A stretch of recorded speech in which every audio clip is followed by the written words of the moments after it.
ಜೈ ರಾಮಕೃಷ್ಣ. ನಮಸ್ತೆ. ಯುಗಾವತಾರ ಶ್ರೀರಾಮಕೃಷ್ಣ ಗ್ರಂಥಾಧ್ಯಯನಕ್ಕೆ ತಮ್ಮೆಲ್ಲರಿಗೂ ಸ್ವಾಗತ. ನಾವು ಹಿಂದಿನ ಸಂಚಿಕೆಯಲ್ಲಿ ರಾಮಕೃಷ್ಣ ಪರಮಹಂಸರು ತಾಯಿ ಕಾಳಿಯನ್ನ ಕುರಿತು, ತಾಯಿ, ನಶ್ವರವಾದ ಜೀವನದಲ್ಲಿ ನಿನ್ನನ್ನು ಕಾಣದೆ ಇನ್ನೊಂದು ದಿನ ವ್ಯರ್ಥವಾಗಿ ಹೋಯಿತಲ್ಲ, ನೀನೇಕೆ ನನ್ನ ಮೇಲೆ ಕೃಪೆ ಮಾಡದಿರುವೆ ಎಂದು ಪ್ರಾರ್ಥಿಸಿದ್ದನ್ನು ನೋಡಿದ್ದೆವು. ಮುಂದುವರಿದ ಭಾಗ. ಅವರ ಈ ಬಗೆಯ ಅಪೂರ್ವ ಭಕ್ತಿ, ಉತ್ಕಟತೆ ಜನರ ಗಮನ ಸೆಳೆಯಲು ಹೆಚ್ಚು ಸಮಯ ಬೇಕಾಗಲಿಲ್ಲ. ಅವರ ವ್ಯಕ್ತಿತ್ವವೇ ಅಷ್ಟು ಆಕರ್ಷಕ. ಅವರ ಮುಖದ ತೇಜಸ್ಸು, ನಡೆನುಡಿಯ ಮಾಧುರ್ಯ ಇಷ್ಟೇ ಸಾಕಾಗಿತ್ತು ಜನರ ಗಮನ ಸೆಳೆಯಲು. ಇದರೊಂದಿಗೆ ಅವರ ಅಸಾಧಾರಣ ಭಕ್ತಿಯೂ ಸೇರಿಕೊಂಡಾಗ ಕೇಳಬೇಕೇ. ಆದರೆ ಇದನ್ನೆಲ್ಲ ಕಂಡು ಪ್ರತಿಯೊಬ್ಬರೂ ಸಂತೋಷಪಟ್ಟರೆಂದಲ್ಲ.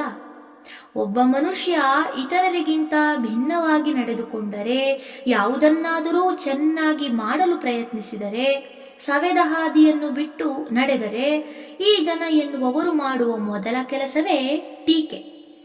ಇದು ಜನದ ಸ್ವಭಾವ. ಆದರೆ ಆ ಮನುಷ್ಯ ಜನರ ಮಾತನ್ನು ಲಕ್ಷಿಸದೆ ತನ್ನಷ್ಟಕ್ಕೆ ತಾನು ಮುಂದುವರಿದರೆ ಆಗ ಜನ ಸ್ವಲ್ಪ ಮೆತ್ತಗಾಗುತ್ತಾರೆ. ಬರಬರುತ್ತಾ ಅವನು ಮಾಡಿದ ಕೆಲಸವೇ ಸರಿ ಎನ್ನಿಸಿಕೊಳ್ಳುತ್ತದೆ. ಆಗ ಜನ ಅವನಿಗೆ ಗೌರವ ತೋರಿಸುತ್ತಾರೆ. ರಾಮಕೃಷ್ಣರ ವಿಷಯದಲ್ಲೂ ಈ ಮಾತು ಸುಳ್ಳಾಗಲಿಲ್ಲ. ಅವರ ವಿಚಿತ್ರ ವರ್ತನೆಯನ್ನು ಕಂಡು ಜನ ಮಾತನಾಡಿಕೊಳ್ಳುತ್ತಿದ್ದರು. ಲೋ, ಆ ಚಿಕ್ಕ ಪೂಜಾರಿಯ ಪೂಜೆಯನ್ನು ನೋಡಿದೆಯೇನೋ? ಯಾರು ಬಂದರೂ ಸರಿಯೇ, ಯಾರು ಹೋದರೂ ಸರಿಯೇ, ಅವನಿಗೆ ಗಮನವೇ ಇಲ್ಲ. ಎಷ್ಟು ಹೊತ್ತಾದರೂ ಎದ್ದು ಬರುವುದೂ ಇಲ್ಲ. ಕಣ್ಣು ಮುಚ್ಚಿ ಕುಳಿತು ಬಿಟ್ಟರೆ ಕುಳಿತೇ ಬಿಟ್ಟ ಮಾರಾಯ ಎಂದು ಒಬ್ಬನೆಂದರೆ, ಅಯ್ಯೋ ಅದೇನು ಹೇಳುತ್ತೀ ಬಿಡು, ಹೊಸದಾಗಿ ಬಂದ ಅಗಸ ಗೋಣಿ ಎತ್ತೆತ್ತಿ ಒಗೆದನಂತಲ್ಲ, ಹಾಗೆ ಅವರ ಕತೆ ಎನ್ನುವವನು ಇನ್ನೊಬ್ಬ. ಅಲ್ರಿ, ಎಲ್ಲ ನಾಟಕ ನೋಡಿದ್ರೆ ಗೊತ್ತಾಗುವುದಿಲ್ಲವೇ? ಇಂತಹ ಎಷ್ಟು ಜನರನ್ನು ನೋಡಿಬಿಟ್ಟಿದ್ದೇವೋ ನಾವು. ಇದು ಮೂರನೆಯವನ ತೀರ್ಪು. ಆದರೆ ಈ ಮಾತುಗಳೆಲ್ಲ ರಾಮಕೃಷ್ಣರ ಕಿವಿಗೇ ಬಿದ್ದಿರಲಾರದು. ಏಕೆಂದರೆ ಅವರಿಗೆ ಯಾರು ಏನು ಹೇಳುತ್ತಾರೆ ಎಂಬುದರ ಕಡೆಗೆ ಗಮನವಿದ್ದರೆ ತಾನೇ. ತಮ್ಮ ಮಾತುಗಳಿಂದ ಏನೂ ಪರಿಣಾಮವಾಗದ್ದನ್ನು ಕಂಡು ಆ ಜನರೇ ಸುಮ್ಮನಾಗಬೇಕಾಯಿತು. ಈ ದಿನಗಳಲ್ಲಿ ರಾಮಕೃಷ್ಣರ ಪೂಜಾದಿಗಳನ್ನು, ಹಾಡುವಿಕೆಯನ್ನು ಕಣ್ಣಾರೆ ಕಂಡು ಕಿವಿಯಾರೆ ಕೇಳಿದ ಮಥುರ ಭಾವವಿಗಂತೂ ಹಿಡಿಸಲಾರದಷ್ಟು ಸಂತೋಷ. ತನ್ನ ಆಯ್ಕೆ ಇಷ್ಟು ಸಾರ್ಥಕವಾದದ್ದನ್ನು ಕಂಡು ಹೆಮ್ಮೆ, ಸಂತೃಪ್ತಿ. ಮಥುರ ಕೃತಾರ್ಥ ಭಾವದಿಂದ ರಾಣಿಯ ಬಳಿ ಹೇಳಿದ, ನಮಗೊಬ್ಬ ಅದ್ಭುತ ವ್ಯಕ್ತಿಯೇ ಅರ್ಚಕರಾಗಿ ಸಿಕ್ಕಿದ್ದಾರೆ. ಇನ್ನು ದೇವಿ ಜಗನ್ಮಾತೆ ಶೀಘ್ರದಲ್ಲೇ ಜಾಗೃತಳಾಗುವುದು ಖಂಡಿತ. ಈ ಮಾತು ಕೇಳಿ ರಾಸಮಣಿ ಧನ್ಯಳಾದೆ ಎಂದುಕೊಂಡಳು. ಹೃದಯ ತುಂಬಿ ಬಂತು. ಆದರೆ ರಾಮಕೃಷ್ಣರು ಮಾತ್ರ ಮಥುರನ ಹೊಗಳಿಕೆಯಿಂದಾಗಲಿ ಜನರ ತೆಗಳಿಕೆಯಿಂದಾಗಲಿ ಹಿಗ್ಗಿದವರೂ ಅಲ್ಲ, ಕುಗ್ಗಿದವರೂ ಅಲ್ಲ.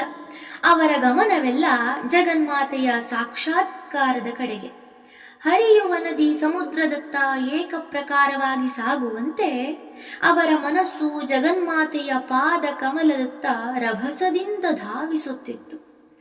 ಈಗೀಗ ರಾಮಕೃಷ್ಣರ ಶರೀರದಲ್ಲಿ ಅವರ ಏಕಾಗ್ರ ಭಕ್ತಿಯ ಪರಿಣಾಮ ಹಲವು ವಿಧವಾಗಿ ಪ್ರಕಟವಾಗತೊಡಗಿತು. ಶರೀರದ ಊರ್ಧ್ವ ಭಾಗದಲ್ಲಿ ಎಂದರೆ ಎದೆ ಮೆದುಳುಗಳಲ್ಲಿ ರಕ್ತ ಸಂಚಾರ ಅಧಿಕವಾದ್ದರಿಂದ ಎದೆಯೂ ಕಣ್ಣುಗಳೂ ಯಾವಾಗಲೂ ಕೆಂಪಡರಿಕೊಂಡಿರುತ್ತಿದ್ದವು.